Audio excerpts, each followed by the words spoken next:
Don Westfall, Dan McCarger back in downtown Mankato for one more final time tonight before we close out the broadcast and get set for the return matchup tomorrow night. Mavericks open up the series tonight with a 4-2 win. And Dan, as you were just talking to Coach Hastings, again, they give up the early goal, kind of an own goal, but the Mavericks don't get too disheveled with that, stay within the game plan, and all of a sudden it was just kind of a steady stream of kind of some persistent play. Not a dominant night as far as shots on goal, but the Mavericks, once they got the lead, played with a lot of confidence, and Brad McClure kind of led the offensive charge. Brad McClure with that first goal to get it tied up was very big, I think. And then just the way the Mavericks played after that, they scored 4 straight goals before the Bulldogs got another one in the net, and they kind of stretched that lead out, and I think they took away a little bit of the will, a little bit of the fight that the Bulldogs had.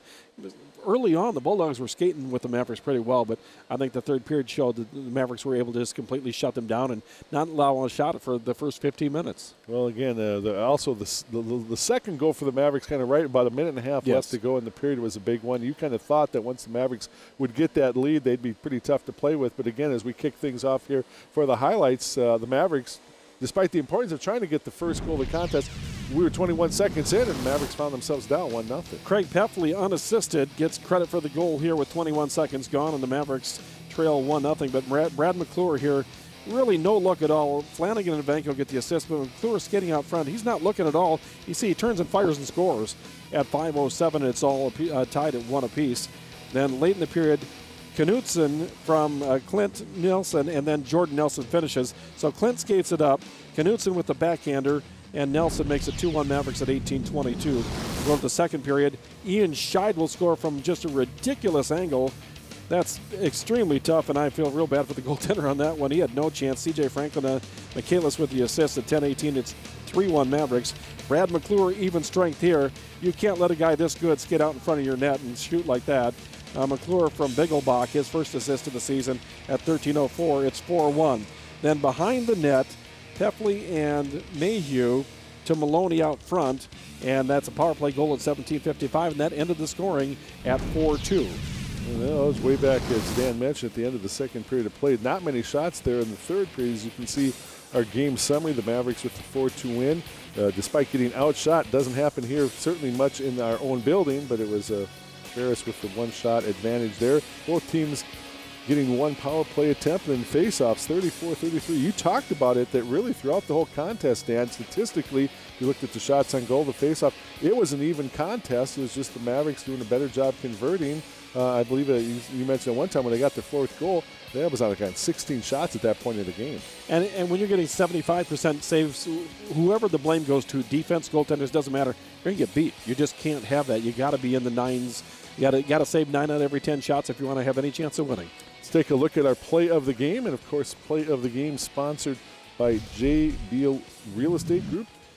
J. Beal Real Estate does the little things that make a big difference, and this was a big play here. Scheid, somehow he was able to find an angle and get that shot through.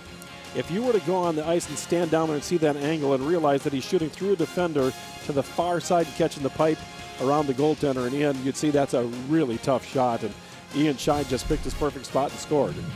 Out-of-town scores, we'll take a look at them here. Lake Superior State continues to win. They beat Alaska tonight 3-2.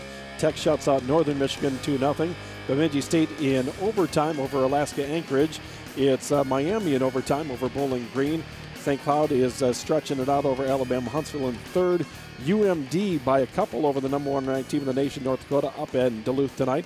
The Gophers were down 3-0. They come back and win 4-3 in overtime. Western Michigan and Denver in the second. Wisconsin trailed 2-0 to St. Lawrence. They come back and win 5-2. Boston College over Providence. Nebraska Omaha over Lowell, and Notre Dame over UConn tonight, 6-2. And again, our score here, Mavericks winning by a score of 4-2. And tomorrow night, especially with the fact that Ferris, they had the shootout win that got them 2 points last week. But again, a slow start, and you really would expect after a strong out of the gate tonight for Ferris State.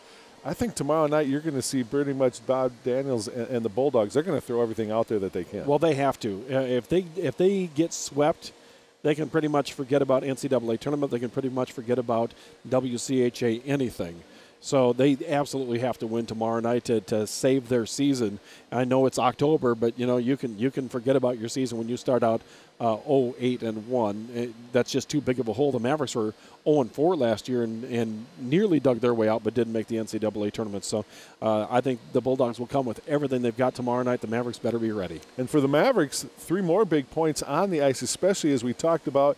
When you look at their schedule coming up in the near future here, you're going to have Lake Superior State, you're going to have Bemidji, so teams right there where the Mavericks are kind of contesting for those top spots early on, and they need to take care of business tomorrow night, and they really want to here in their own building. Yeah, they've been really good in the home ice. There's not that many more opportunities before January 1st, believe it or not, on the home ice, so they really need to take care of business tomorrow night.